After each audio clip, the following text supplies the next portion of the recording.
So he needs a name. So leave a comment if you have a good Harry Potter Harry Potter related name for the coral banded shrimp.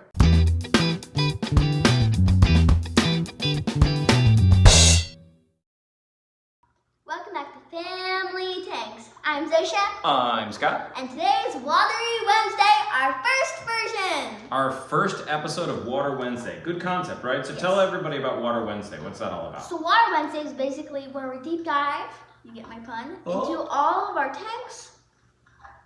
Big and small, or big and big. And we'll talk about anything that's related to water and pets. Exactly. We're also doing Dart Frog Fridays for people who love Froggy Fridays. Froggy Fridays. And we also are doing Snaky Sunday. Snaky Sunday. So make sure to like and subscribe to the channel and make sure to click that notification bell. That way, if you're into reef tanks, you're going to hear about that. If you're into freshwater planted tanks, you're going to hear about that. During Watery Wednesdays, we'll talk about those. And on Fridays, we talk about our poison dart frog vivarium. Yes. So with Vernon and Petunia, our dart frogs. And on Sundays, snakes, right? We have a beautiful ball python named Lucius. And we're going to talk yes, about that on Sunday. So stay tuned. So our first episode, we're going to get into what? Ta-da! We're going to talk about the reef. Into our reef. Exactly. So stay tuned and let us know what you think. So here is the 40-gallon reef tank. And we've been putting all sorts of animals in there, haven't we? Yes, we have. Exactly. So we have an earlier video where we talk about the process of us going through the cycle. And since we've done that, we've actually added some livestock. There are 2 fish, a shrimp, and some corals, and some snails in here, and some hermit crabs, right? Lots of snails. Okay, so we're going to name them one at a time. So Zosia, why don't you tell us about our little yellow guy over here? Okay, this little yellow guy, you can call him Sherbet Lemon, and he actually has a funny story about his naming.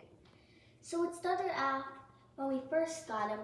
We were big Harry Potter fans. We were named after Harry Potter things. And we thought some of the thing on Harry Potter was Lemon Drop. So we named him Lemon Drop. And then we realized nothing in Harry Potter is called Lemon Drop. And Sherbet Lemon's the thing. So Sherbet Lemon is his name, and Sherbet Lemon, right? yes, we kind of messed up on the Now, naming. Zosia, why don't you tell us about this stuff? Oh, The green stuff. I think it's called Green Star Polyp. That's exactly right. It's green star polyp. So this was our first coral frag that we put in here. And if you look closely over here on the right-hand side of that frag, you'll see where it's beginning to grow out over the rock already, which is pretty awesome. Now, we have this set on its own island, and that's because green star polyp is very easy, it's very beautiful, and it spreads, but it can spread all over everything and take over your tank. So we have it on its own island, so we can easily control it from trying to take over the tri-state area. Right, like Doofenshmirtz. And then, do you remember what this one's called, Zosia? Duncan coral. Yep, that's a Duncan coral. And that's basically all the things I know about the corals. Exactly. This was just a single polyp frag that we found. It was actually really inexpensive. I think we paid $13 for it, which was really cheap for the Duncan. Like $40, right? Yeah, they vary in price depending on the size, but it's been doing really well. It's a little unhappy right now because the light just came on. It's kind of still inflating, but it's thus far been doing really well. It eats. It's so entertaining to watch. Yeah, exactly. We put brine shrimp in here, and it eats and does its thing, and it's been doing really well. Now let's come over here about this red one that we have closer to the surface. Now, do you happen to remember what this one is called, Zosia? No, but I know it's pretty cheap type of coral. Yeah. It's not my favorite type, but I think it's still really cool how it grows in like layers. Well, it needs to grow out more. This is just a little frag that we bought for all of $5 just to give it a shot. This is a red Montipora cap that will eventually encrust and start to plate off in like big round plates that kind of come off this. And thus far, it is showing signs of growth, however slow, but it is growing. Corals grow very slowly. Yep, and then we'll catch you up, come back up here. This is one that we just put in yesterday, right? It's a little like furry tarantula. Exactly. Now, if I didn't know any better, and please leave a comment if you know exactly what this is, but I believe this is yet another kind of Montipora.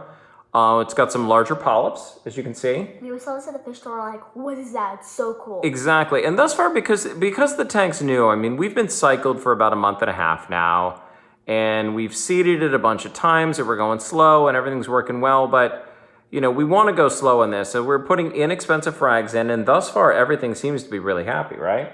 Also, a lot of these corals kind of glow in the dark. Not in the dark, but like in blue light. Mm-hmm. They sure do. Like this one, it glows like a little bit of blue, and then the green star polyp is like extra green. Mm-hmm. Yep, absolutely. Absolutely.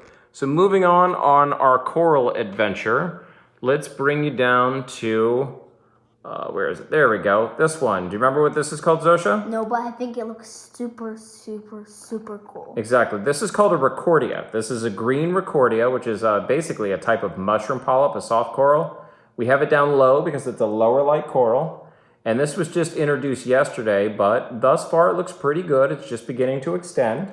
And also, if you see that yellow stuff and that stuff, that's algae. It's growing. Oh, yeah. Oh, yeah. We're in the midst of what they refer to as the ugly brown phase. I think it's actually kind of pretty, though. It is cool. I mean, because it's natural and its own thing. And then up here, we have... This is my second favorite of all the corals. Yep, this one looks really cool when you get the blue light on it, but this is a different kind of Montipora. I love how it's kind of like a cube. Yep, and again, it's just a tiny little frag, and we have it sitting a little bit higher up because it's a higher light frag. And thus far, it seems pretty good. We get good polyp extension. The color's bright. The color's actually gotten brighter since we've gotten it, which is a good sign, right? That means it's getting more like attached to the tank end. Exactly. Now, we have all sorts of other stuff going on in here. My favorite coral. Your favorite coral? Right there. Oh my goodness, we did forget it. Okay. It's the most beautiful coral you'll ever see. It looks like a little willow tree. Yep, it's a Gorgonian, right? So we put a Gorgonian in here. We actually purchased this Gorgonian under the impression that it was a photosynthetic Gorgonian, which means it feeds in part because of symbiotic zoanthial algae inside of its tissues like corals do. And actually, upon further research, it does not appear that this is a photosynthetic Gorgonian, which is why I have it down here, sort of in the shadow of the arch. It is a filter feeder, but that's okay because we have actually been feeding the tank cyclops and other plankton, and thus far it's doing really great. Also, this is a good time to look at the shrimp as his claws are coming out. The shrimpage. Now this guy doesn't have a name yet, does he? No. Please comment on name ideas. Yes. Now here's the thing though. The name has to be Harry Potter related. Otherwise, we can't use it. Oh my God, lemon sherbet. Just there he is. Let's see if I can get this thing in focus. So, like, you might think peppermint. Oh, he's not happy about the camera. There we go. But this is a coral banded shrimp that we've decided to add in here. He's a little guy, but he is awesome, right? Yes. So he needs a name. So leave a comment if you have a good Harry Potter Harry Potter related name for the coral banded shrimp. That's the naming convention. Yes. Sound good? Also, there's lots of snails around our tank. You can see Astrea snails. Yep, we've got some Astrea snails that you can see there. We put a couple of Mexican turbo snails, which is this big guy up here. And then we have the blue-legged. And then the, what do they call them, Ceres snails? Which are these sand sifting snails that'll actually root through the gravel and do their thing. The snail's trying to get up, but it can't. Oh, nope, that's not a snail. That's the other kind of crustacean we have in here. Do you remember? Oh, yeah, the crab took over the snail shell. It's a blue-leg hermit crab. So we have a bunch of blue-leg hermit crabs in here as well. And they just kind of help pick up the bits and pieces. You can't get up. It's good to have a robust cleanup crew for a couple of reasons, Zosia. One is that they obviously clean up all the leftover food and things like that. They don't add a great bioload to the aquarium on themselves. No. And by having them around to pick up all the food that's left over means that you can be a little bit more liberal with how you feed the tank to make sure things like the Gorgonian filter feeder and the Duncan here actually gets baby brine shrimp, thawed baby brine shrimp on a pretty regular basis. And then any little bits of food that do end up lodged in the sand or in the rock get picked up by these guys, right? We're forgetting about one more animal. There's one more, and I don't know if we're going to be able to see him, but we added what kind of fish? Do you remember? Wisby. Wisby, the royal grama. Also, emerald crabs. Yep. Oh, I see his little face in there. Let's see if he comes out. If we hold really still, he might come out. And if he doesn't come out, we can always get a picture of his little face. It's a royal grama. Is right there in the hole. But yes, it is a royal grama, which is an absolutely beautiful purple and yellow fish. Shrimp's coming out. Yeah, shrimpy's out. Shrimp yet to be named. Yes, please comment on names. We love names. I think like we just look for all the comments, seeing all the names makes us so happy. Yep. Please put some name ideas. We would love to get your suggestions for a name. So anyway, that's the reef tank in a nutshell. It's going really, really well. Like I said, we're still in the ugly brown phase. We actually added a bottle of, what was that stuff called? Purple Helix, which is a purple coralline algae spore additive that kind of helps seed the rock. It's going to take several weeks before we see any of that, but that's that beautiful encrusting purple and pink algae that you see in coral reefs. Sometimes you can see these sold as live rock. Exactly, exactly. But thus far, the system's working beautifully. And actually, why don't we give them a little lowdown on how the system works real quick? Okay, I want to go down and Let's go to the sump. So here is our sump underneath our freshwater, no salt. Salt water. Yes. Right? Yep. So this is the sump we built together, right? Yes. So what we've got going on is we've got 2 drain pipes from the tank. One of them is submerged. The one with the ball valve is submerged and is a full siphon. And then the one on the right is just a open or DURSA style overflow that is just there for emergencies, right? So it comes into the main compartment here. Now we have yet to add a protein skimmer, but the protein skimmer will be going in this section along with the heater. It overflows, goes through some filter floss, goes through some media bags that we have in there. So we're running some ChemiPure Blue, which is granulated ferrous oxide, some organic resin like Purigen, as well as some activated carbon. And then, of course, the biomedia bags that we can use for a quarantine tank if we need to, because they'll already be cycled. Do you remember what the section in the middle is called, Zosia? It's like, Starts with an R. Refugium. Refugium, that's right. There's like one emerald crab down there. Yep, there's one emerald crab that's down there, and I make sure they get a little extra food down there for them. But we have yet to put in the Chaeto, and I actually have a light on order. We're going to do that soon. Partly because the tank has been so clean, we just haven't had enough organics to control with the refugium yet.